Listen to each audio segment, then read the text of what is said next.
Hey adventurers, so this is a video that I've been needing to do for a while, and it has to do with the Rings of Power TV show. I've not really talked a lot about this show on our channel. Other videos I've commented on, I've talked to other people about it, stuff like that, but in terms of this show itself, the only thing I've really done is a reaction to the teaser trailer however long ago that came out, 5 months ago or something like that. So it's been a while, and I'm not really going to get into all the news, all the things that have been written about this show, because I don't really want to, I guess. There was a new teaser released today, so I'll be watching and reviewing that, and then we'll see what happens from there. But I'll probably quickly react to this trailer and then talk a little bit about my thoughts on some of the images that have been released. I'll probably go through all the images that have been released since the last trailer was released or something like that, and we'll just see what happens. I'll give my thoughts a little bit about it. The other thing, so we'll just start with this trailer reaction.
Okay, so not a lot that we're seeing in that teaser. It did say there's going to be a trailer on July 14th, so I will try and have a reaction to that once, when the day that comes out, or the Wednesday after that comes out, or something like that, whatever happens there. Quick thoughts, nothing's really particularly catches my attention. We do see a shot with some Ents in it. That's cool, I like that, if the Ents are done well anyways. And then the only other thing that really caught my attention was there's a moment where there's a boat floating on the ocean and you see a ton of birds. Whether or not that's true, what I think it is, depends.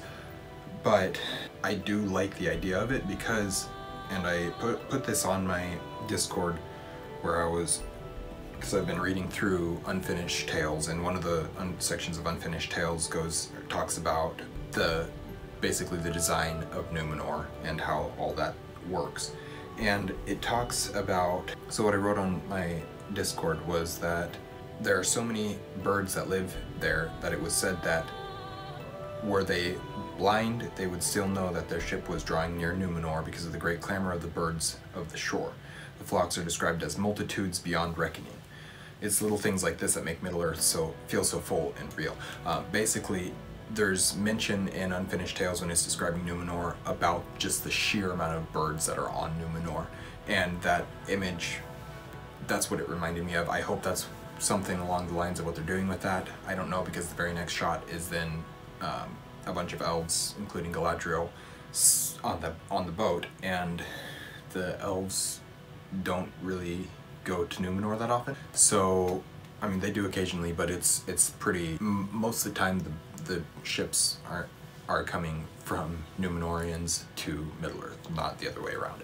So we'll see what happens with that.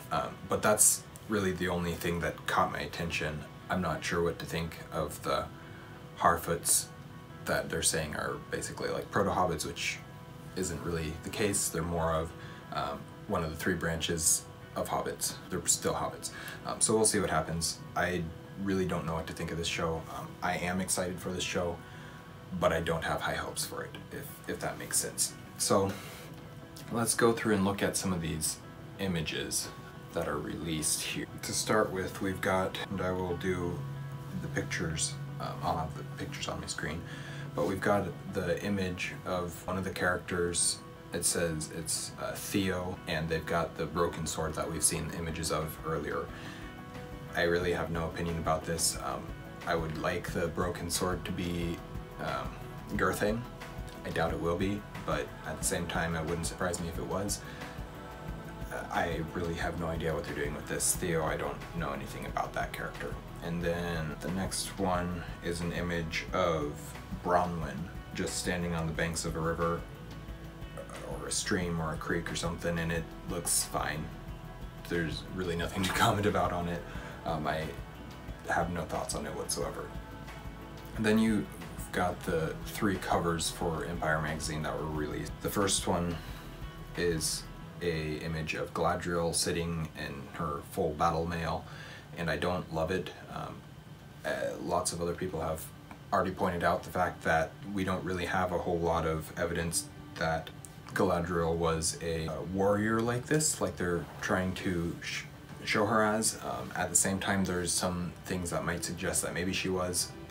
So I really don't know. The only thing, I'm very excited for Morphe Clark as Galadriel. For some reason, I think she's going to, at least with what's written in for the show. I haven't seen her in anything else that I know of, but she just, to me, she looks decently Galadriel-like. The other thing I will say is I love her dagger.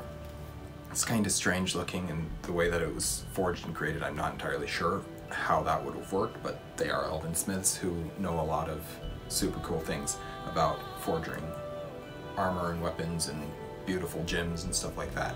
But I love that it's a combination of Laurelin and Telperion, the 2 trees of Valinor that gave off light, and for some reason I just really like the look of the dagger. So then we've got the Empire magazine cover with the dwarf. I guess this is Durin the Third, I think, Durin the Fourth, and then Princess Disa, the rulers of Khazad-dûm. Again, as everyone else has already pointed out, dwarf women have beards, and Princess Disa doesn't. So why they haven't given her one, I don't know. The Durin the Fourth looks very dwarf-like, but Disa doesn't really. So I don't know, it's fine. It doesn't really tell me a whole lot about the show.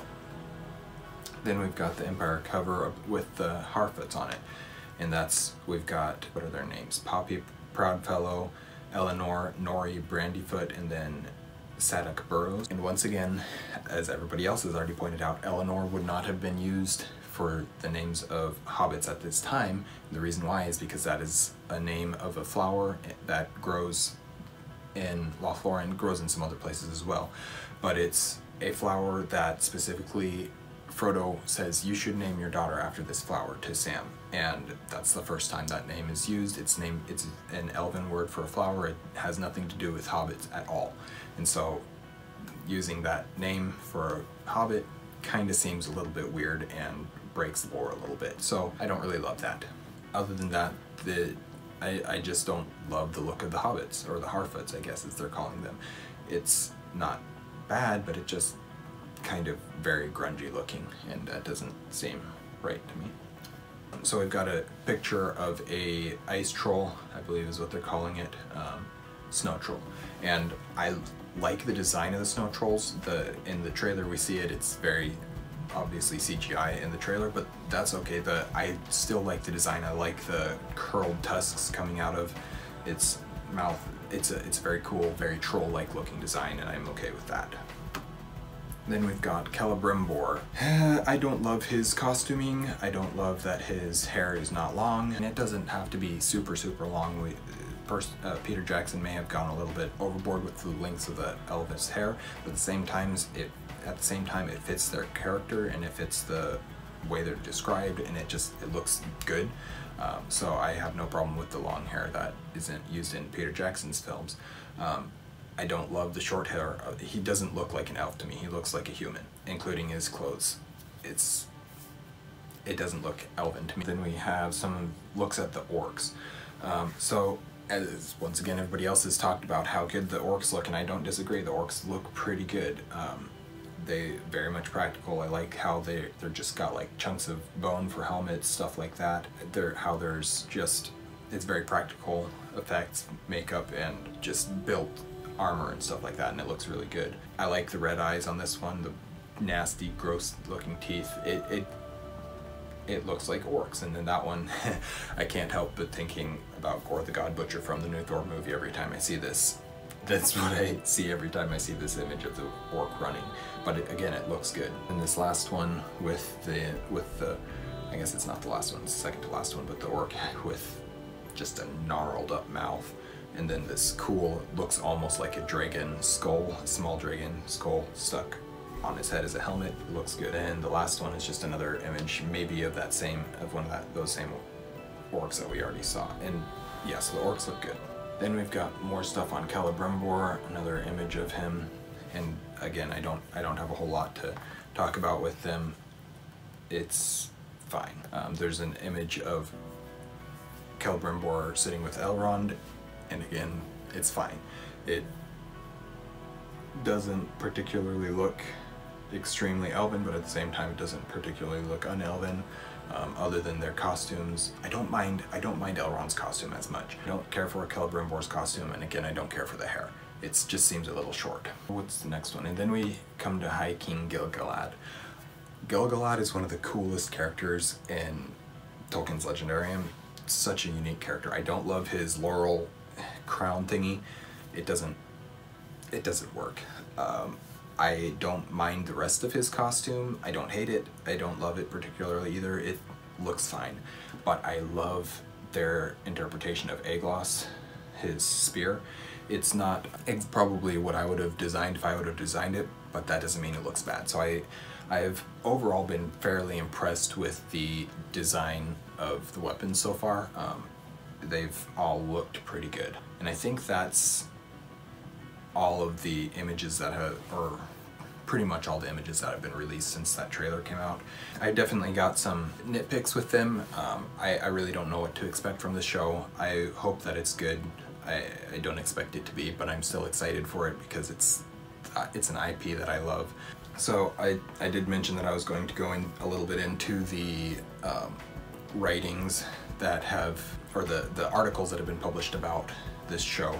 And I will specifically say that I am just referencing the ones that are specifically about this show, that have been confirmed, that have been written by interviews with people who work on the show, stuff like that. And I'm not going to go into all of them. If you want a good breakdown and to really know my thoughts on each of those, go watch the various, as he's titling them, rant videos of Tim Anderson, aka Renfell. I'll have his channel linked. But his thoughts are very, very similar to mine in many ways.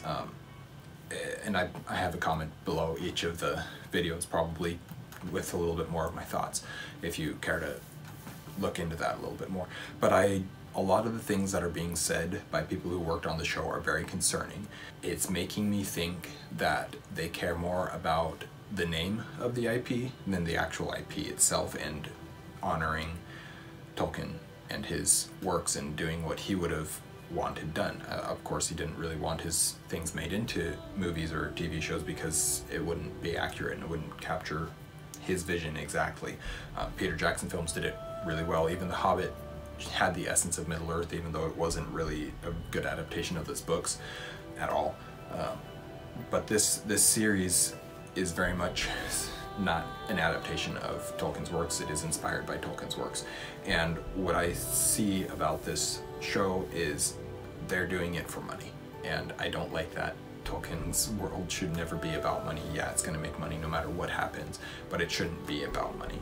That's really all I have to say, I guess, on this topic. I will be doing more stuff on this show as it comes out. But yeah, I'll be doing more stuff as it gets closer, as we get more trailers, stuff like that. I'll keep doing reactions. But that's just my thoughts on this show so far. I don't have a ton of thoughts. I'd like this show to be better than it's going to be. And I don't know. It may be the best show that's ever been made, and if that's the case, then yay. Good for the show. I'm very happy for the show. But I don't expect it to be. Although Amazon has been putting out some really good content and some really not good content. I'm looking specifically at, I really liked, what's it called? Is it Jack Reacher? I really liked Reacher, and I've really been liking The Terminal List. Very different types of shows than these, but I think that if they can take the quality of those shows and put it into Lord of the Rings or into Rings of Power, then Rings of Power could be a great show. There's a lot to talk about on this show. I don't want to be negative on this show. I want to be excited for the show, but it's really hard when you hear some of the things that are being said about it, and when they're so blatantly going against the lore in so many places. So that's just my thoughts on the matter. Again, go check out Rinfail's videos, and we will see you guys later. Thanks for watching United Adventure. I post videos every Monday and Thursday, and occasionally on Wednesday if I've got some adaptation stuff to talk about. Hopefully this will go up on the Wednesday that I'm filming this. If not, we'll see when it goes up. We'll see you guys again soon. Stay warm.